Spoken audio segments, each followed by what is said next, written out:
नमस्कार दोस्तों, आध्यात्म चैनल में आप सभी का स्वागत है। दोस्तों, आज मैं आपको जगन्नाथपुरी लेके चलूंगी। जगन्नाथपुरी की कथा सुनाऊंगी। वहाँ पर ये नारद जी हैं। नारद जी रोज भगवान विष्णु की सेवा करते रहे और वो एक दिन उन्होंने सोचा, मैं रोज सेवा करता हूँ, मुझे भगवान जी का प्रसाद नहीं मिल रहा है, तो वो प्रसाद पाने के लिए क्या करते हैं यही मैं आपको बताऊंगी। एक बार की बात है कि जब नारद जी रोजाना प्रसाद लेने के लिए भगवान विष्णु के दर्शनों के लिए बैकुंठ धाम जाते थे और भगवान के दर्शन करके वापस आ जाते। यही क्रम रोजाना चलता था। एक दिन नारद जी के मन में विचार आया कि काश मुझे भगवान का प्रसाद मिल जाए तो कितना अच्छा होगा। यही विचार करके वो माता लक्ष्मी जी के पास गए और आग्रह करके कहा, माता, क्या आप मुझे भगवान का प्रसाद दिलवा देंगी?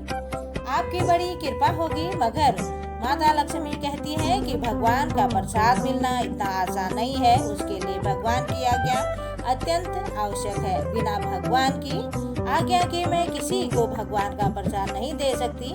फिर नारद जी ने भगवान को प्रसन्न करने के लिए 12 वर्षों तक कठिन तपस्या की। भगवान प्रसन्नता पाना इतना आसान काम नहीं था।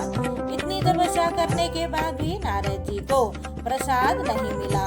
अब नारद जी विचार करने लगे कि अब मैं क्या करूं, ऐसा मुझे भगवान का प्रसाद मिल जाए। फिर नारद जी ने एक तपस्या करी और मैं यहाँ प्रभु के घर सेवा करा करूँगा, शायद मुझे प्रसाद की प्राप्ति हो जाएगी। ऐसा विचार करके नारद जी ने एक स्त्री का रूप धारण किया और साड़ी पहनकर और श्रृंगार करके रोजाना रात को 2 बजे से 3 बजे के बीच में वो रोज जाते थे और बीच भगवान के दरबार पे झाड़ू लगाते थे। पूरी सफाई रात को अंधेरे में ही करके चले जाते थे। ऐसा कई दिनों तक चलता रहा और एक सब देखकर लक्ष्मी जी ने कहा कि ऐसा कौन है जो सुबह सुबह आकर पूरे दरबार में साफ सफाई करके जाता है।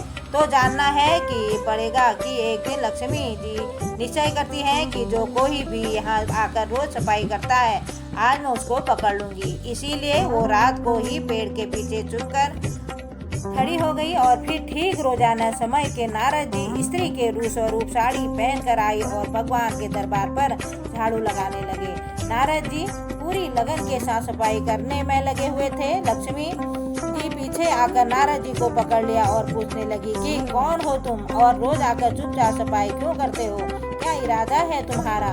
इस तरह से माता लक्ष्मी जी ने एक साथ बहुत सवाल कर दिए और फिर नारद जी अपने असली स्वरूप में आकर माता लक्ष्मी से बोले, माँ, मैं नारद हूँ, भगवान का प्रसाद पाने की भावना से भगवान की सेवा कर रहा हूँ ताकि भगवान प्रसन्न होकर प्रसाद देने की कृपा करें। फिर लक्ष्मी जी बोली, आपने इतने साल तक तपस्या की है, फिर भी आपको प्रसाद नहीं मिला और अब आप प्रसाद पाने के लिए झाड़ू लगा रहे हो। माता बहुत आश्चर्यचकित हो गई, मगर नारद जी पर तो धुन सवार थी कि प्रभु का प्रसाद खाना है। वो फिर माँ से आग्रह करने लगे कि माँ, आप बोलिए, प्रभु को मैं किस तरह प्रसन्न करूं और उनकी कृपा हो और प्रसाद मुझे प्रदान करें। फिर माता लक्ष्मी जी नारायण भगवान विष्णु के पास गई।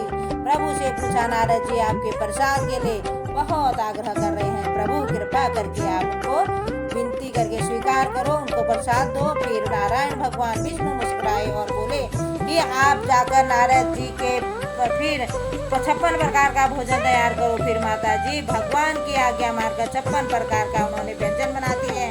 फिर उनका भगवान से विष्णु भगवान का भोग लगाती है और भगवान ने थोड़ा प्रसाद खाकर बाकी प्रसाद नारद जी को देने के लिए कहा।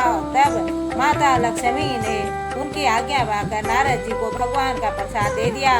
नारद जी बहुत ही अधिक प्रसन्न हुए और बहुत ही चाव से पूरा प्रसाद खा लिया और इसका उन्हें लाख गुना आशीर्वाद मिला। और क्योंकि भगवान का प्रसाद तो नारद जी ने खाया था, इसी प्रकार नारद जी नारायण नारायण करते हुए बैकुंठ धाम से सीधे चले गए और वो भगवान शिव के पास गए।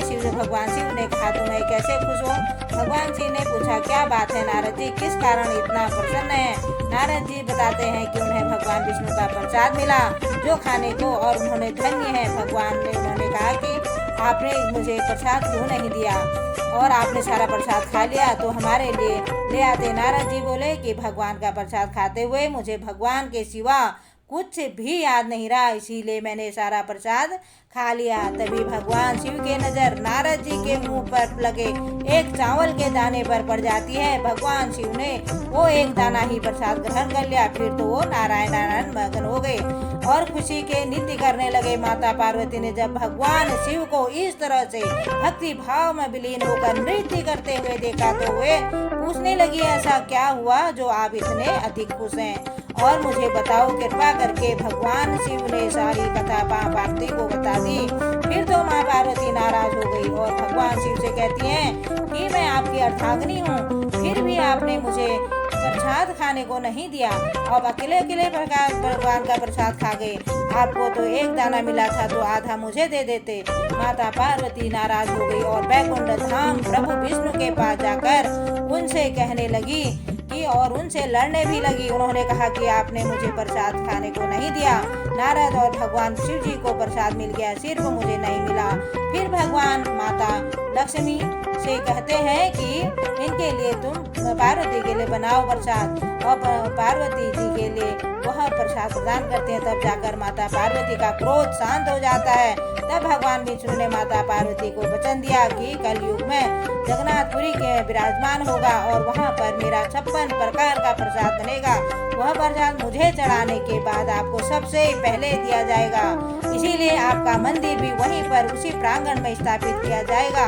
वहाँ पर आपका नाम माता विमला देवी के नाम से परिचित होगा और सभी लोग आपकी पूजा करेंगे। आपको प्रसाद चढ़ाने के बाद वह प्रसाद महाप्रसाद बन जाएगा, जिसके लिए आप वहाँ पर परिचित हो जाएंगी। इस महाप्रसाद को पाकर सभी लोग धन्य हो जाएंगे और उनके सभी तरह के पापों का अंत हो जाएगा। तो आपने देखा कि भगवान का यह महाप्रसाद किस तरह से पापों का नाश करता है और तप करने से हमें प्रसाद मिलता है, और हम सब यह महाप्रसाद भगवान जगन्नाथपुरी के धाम में प्राप्त कर सकते हैं।